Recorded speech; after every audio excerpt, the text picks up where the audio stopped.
Hello everybody, Donnie here, welcome. We share true stories from real people. Starting out today with the first story, it reads, Updated. Parents gave away sister the house that I bought for them. I stopped the mortgage and the house got sold. Original post. I feel so stupid right now I can't even tell you. So I, 28 male, have been paying for a mortgage on a house that I bought from my parents only to find out that they had gifted it to my sister, 25 female. Worse, they didn't even bother to tell me. I was always aware that my sister loved my sister more than me, but I didn't realize it would come to this. My parents have a toxic and profound love for my sister, but sadly, they've got nothing for me. As the eldest of two, they always had higher hopes for me, while I was instilled with a sense of responsibility from an early age. My younger sister Perry was treated like a princess, not exactly like one because my parents are not that well off, but she did get everything that she wanted. My parents had no academic expectations from her. She got to explore her passions and hobbies, while I was immersed in studies. That's how it has always been. My parents weren't exactly subtle about their expectations of me. They made it clear that I had to build a strong career, that I could not falter in my education. After I graduated high school, my parents took out loans and stretched their savings to get me through a tech school. I suggested that instead of liquidating their savings. They co-signed my education loan and I would pay it off after I got a job. My parents were against the loan because of the high interest rate. They said that I would have to pay 1.5 times the principal amount. I was too young to understand the complexities of a loan, and I thought if my parents were saying so, it must be correct. I was barely 18 then. Little did I know they saved me from the burden of a loan only to exploit me later on. Soon after college, I landed a solid job in tech, exactly what they wanted for me. No doubt they were proud of me, but I always felt like some sort of commodity, like they invested in me with the expectation that they would get something good in return. They never missed an opportunity to say, "We've sacrificed so much for you. Don't forget that. Don't forget your roots. Don't forget where you came from." Initially, it seemed harmless. I felt they were trying to keep me humble, but eventually I realized it was emotional manipulation. Guilt trips were their specialty. As I started working, the pressure ramped up. Whenever I visited home, Dad would give hints about how I should never forget that he burned his savings to pay for my college and how I should work hard and pay off their sacrifices.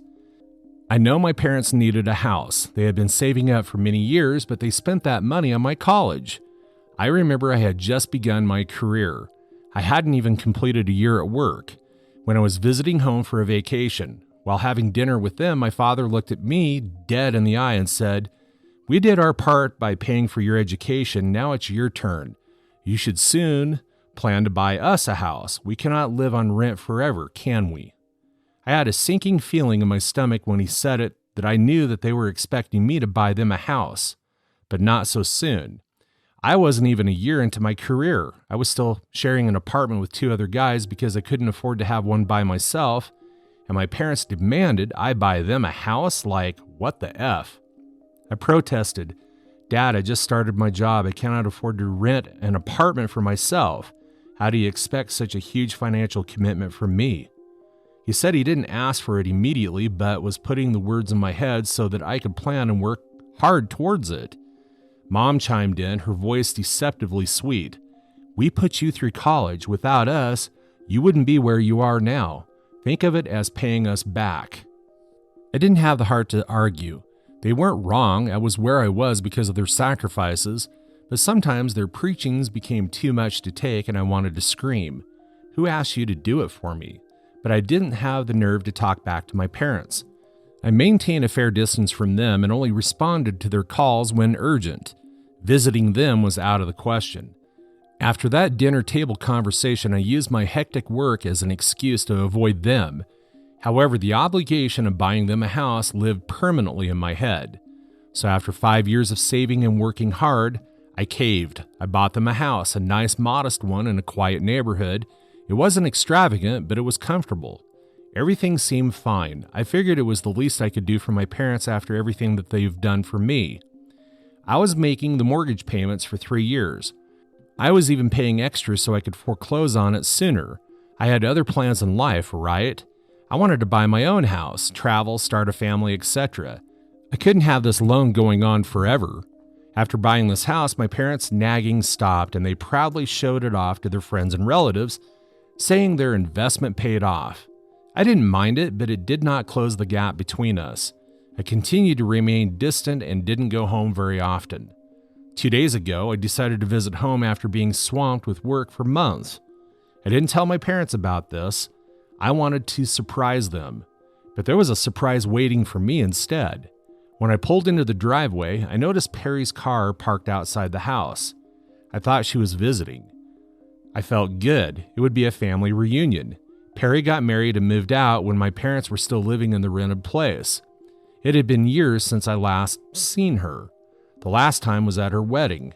I knocked on the door and Perry answered. She was in her PJs. I thought she was there for a short stay or something. We greeted and hugged. Then she asked me, "Hey, what are you doing here?" I playfully replied, "I could ask you the same thing." I stepped inside the house and asked her, "Where are Mom and Dad?" She sat on the couch and casually replied, "Oh, they moved out." I froze. They moved out? What do you mean that they moved? This is their house. Perry shrugged like it was no big deal. "Oops, looks like they didn't tell you. Actually, they gave it to me. I live here now." I felt like the ground was shifting under my feet. "They gave you the house, the one that I've been paying for?" "Yeah," she said nonchalantly, as if it made perfect sense. "Mom and Dad said that I needed it more. You know, I'm planning on having a baby soon. They thought I should have the house." I was stunned. I asked her, "Where are they living now?" She replied they're renting an apartment across town, as if this was the most normal thing in the world. I left without another word. My head was spinning with rage. I drove straight to their new apartment, not caring if I arrived unannounced. When my mom opened the door, I didn't waste any time and shot, "What the hell is going on? Perry just told me that you gave her the house I bought, the house I've been paying for. Care to explain?" My mom had the nerve to smile at me like it was no big deal. "Calm down, honey. Come inside. We didn't think you'd mind." I went inside, but didn't bother to sit. I wanted my answers. I don't know how, but my voice rose. "Didn't think I'd mind? You gave away the house that I bought for you without even talking to me about it? How could you think it was not important for me to know?" My mom sighed as if I was the unreasonable one. "Well, we thought since you're doing so well, you wouldn't mind. Perry's planning to have a baby now. Do you want your niece and nephew to be born in a rented place and grow up in an unstable household? Now that they have the house, they don't need to worry about rent. They can focus on other stuff like their child's well-being." I flipped out. I don't care where my niece and nephew are born and raised. I don't mind them living in a rented place. We lived in one. I still live in one. Moreover, it is not my problem to think about them. It's Perry's and her husband's problem. If they want that stability, tell her to get a better job. Hearing the commotion, Dad came out of the room and said, "What's this fuss about? She needs financial security. We have to give it to her. She didn't get the same opportunities as you. We didn't pay for her college, so she deserves this house." I couldn't believe my ears. How could someone speak such nonsense? That's the advantage of being a parent. You can speak any kind of crap you want without being called out. I replied, "You didn't pay for her college because she never made it to college. She dropped out of high school, remember?" They refused to understand the gravity of their actions. They kept saying, "You're successful. You can buy another one." Surely I will, but it would be for me and not you guys. I didn't even know how to respond to that. My world felt like it was spinning. I couldn't wrap my head around their logic.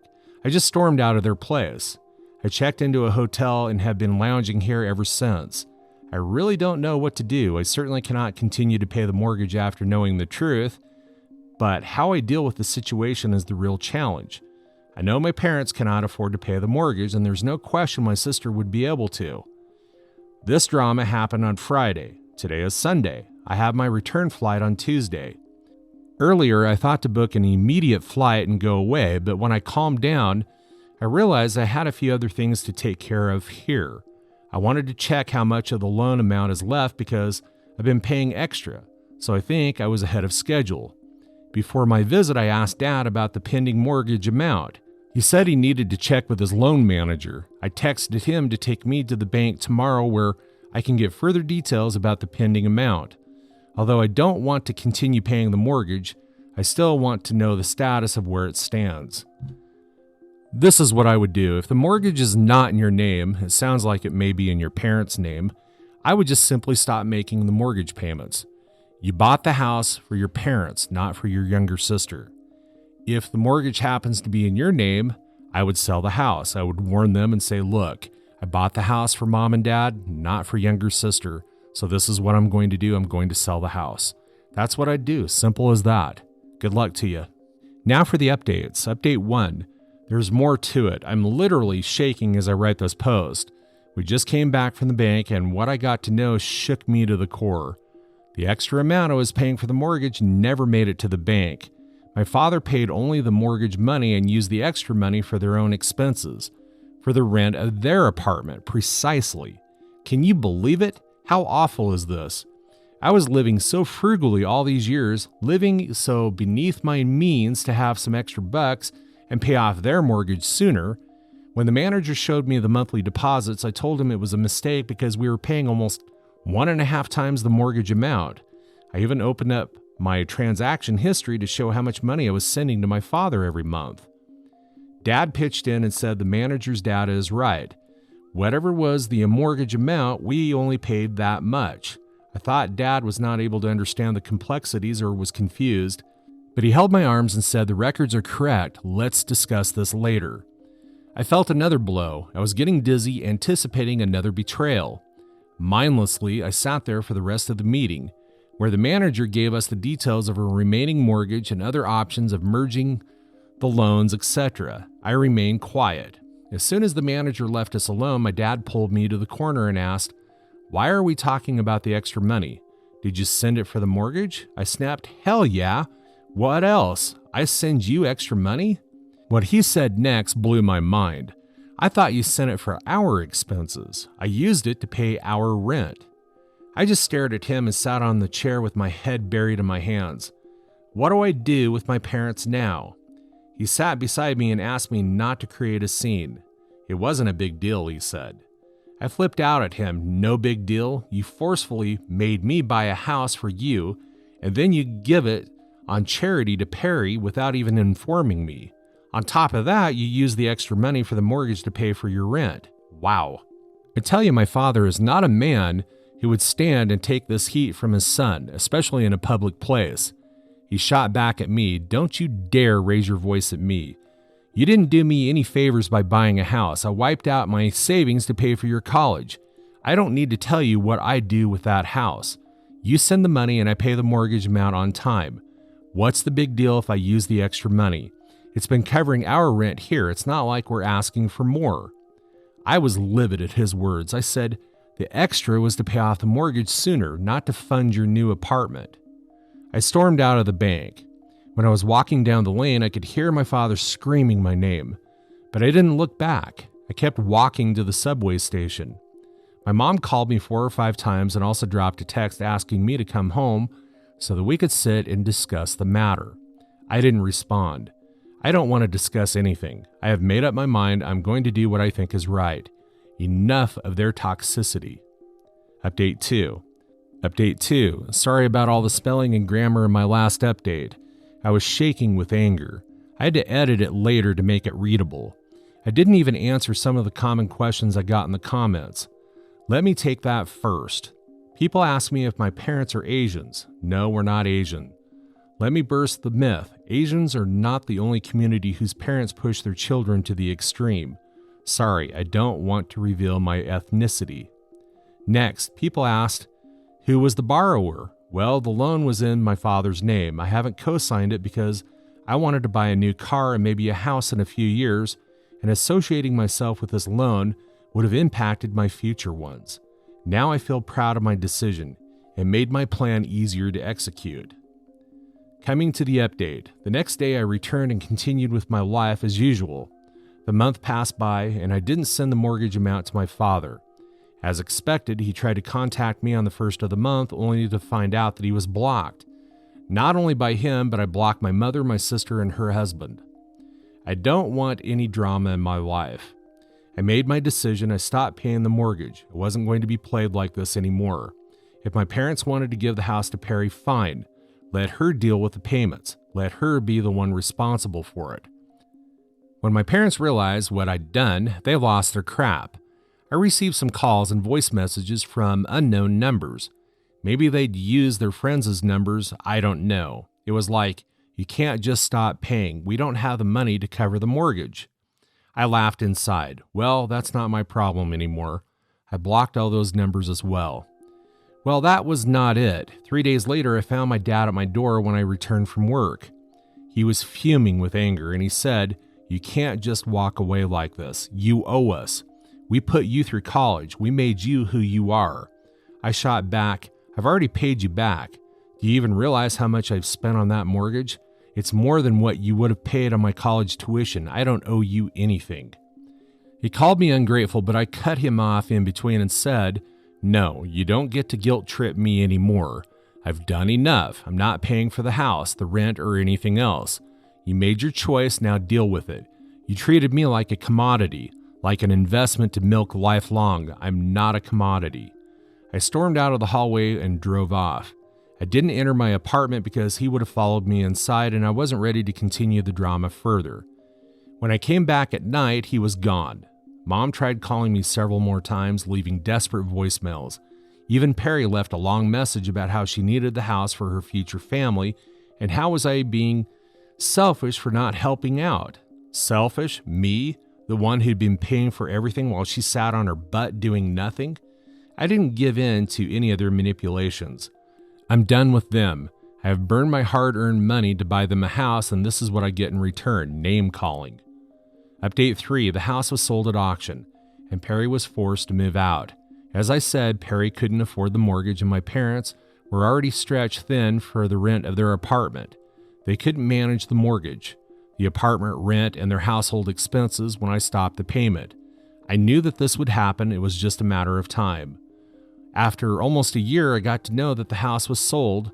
My parents tried their best to save it by using their savings and liquidating their retirement money, but they couldn't. Things also got salty between Perry and my parents. When they were struggling to pay the mortgage, they asked Perry and her husband to pitch in 50%. But she refused, saying, "The house was a gift to me and you should bear the full mortgage." It was then that my parents realized the blunder that they had made by then, and it was too late. I think my parents made a wise choice by letting the bank auction and sell the house instead of just paying the mortgage and letting Perry lounge on it. The house got auctioned and Dad recovered a substantial chunk of money from it, the down payment and the EMIs that I've been paying for these years. I know it's my money, but I don't expect a penny from it. They're not going to give it to me, and I have to let it go. At least now, they cannot say they did a favor by paying my tuition. I've paid it back, and that too with interest. And now I don't feel guilty about cutting them off. What I've heard from my cousins and uncles is that my parents have moved to a smaller apartment to reduce the burden of rent. Also, the money that they received from the auction of the house, they have saved it for their retirement. They have been telling everyone that they don't want to rely on me for their old age and have been working to secure it themselves. They have also cut off all financial support to Perry and have asked her to fend for herself and her family. Yes, she tried to guilt trip them again, saying that they paid college tuition for me and secured my future, so they are obliged to secure hers too. However, now my parents have come to their senses and are not giving in to her demands. Well, good for them. Meanwhile, I've rented a single apartment for myself. Finally, I've had some privacy. I have also started saving to buy my own house, a place that will belong to me and only me. It's not easy to walk away from family, but sometimes the people who are supposed to love you the most are the ones who take advantage of you the worst. It took me a long time to realize that, but I don't regret my decision. Family or not, I deserve better than to be treated like a walking bank account. Story 2. Am I the a-hole for refusing to let my brother bring his girlfriend to Thanksgiving after she disrespected my wife? I, 31 male, am married to Lily, 30 female. My brother Josh, 29 male, recently started dating Lindsay, 27 female, and while she's been polite at family events, Lily feels Lindsay has made some passive-aggressive comments. For example, at a recent BBQ, Lindsay said, "It was selfish that Lily and I weren't planning to have kids anytime soon. She felt uncomfortable, but I didn't say anything at the time." Another incident happened at a family dinner when Lindsay remarked, "I'm surprised that you two are so happy without kids. You must be really good at being selfish."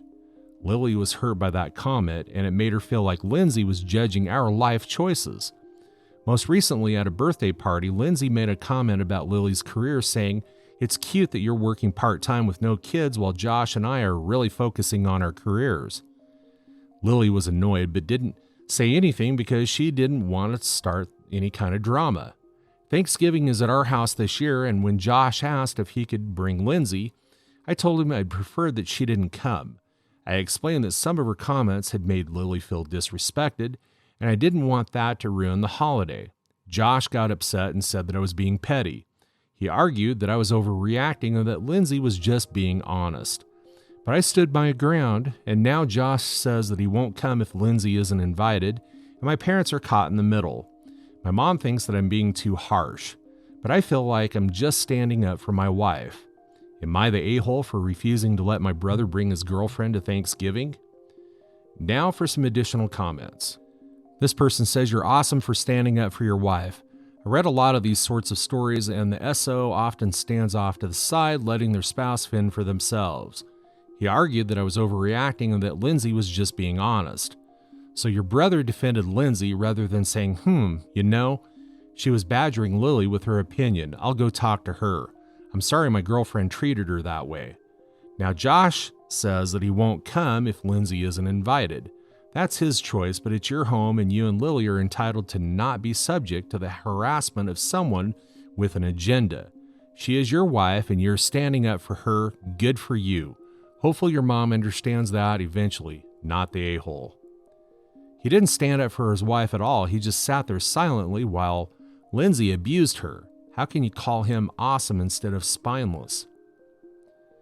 This person says, "Not the a-hole. I have a great phrase which you still will be able to use. It's never occurred to me that Lindsay would even want to come after she made it very clear she dislikes us, our home, our family, and the childbearing choices we were forced to make. LOL, and you were forced by your right to make choices without her opinions." You might also want to remind Josh that people who actively and repeatedly insult and hurt others under the guise of just being honest are often called bullies and are seldom invited back to launch another attack. Maybe CC your mom and ask her for advice. See what Josh or Lindsay says, then decide in the long term. If it looks like Lindsay is going to marry Josh, the entire family would do better by gently teach her we don't talk or treat each other like that in this family, as maybe she just wasn't raised right and is unaware her bully words are not the best way to act and make her look like an a-hole. That's all for today. If you're enjoying this story, please like the video and share your thoughts in the comments section down below. Thank you.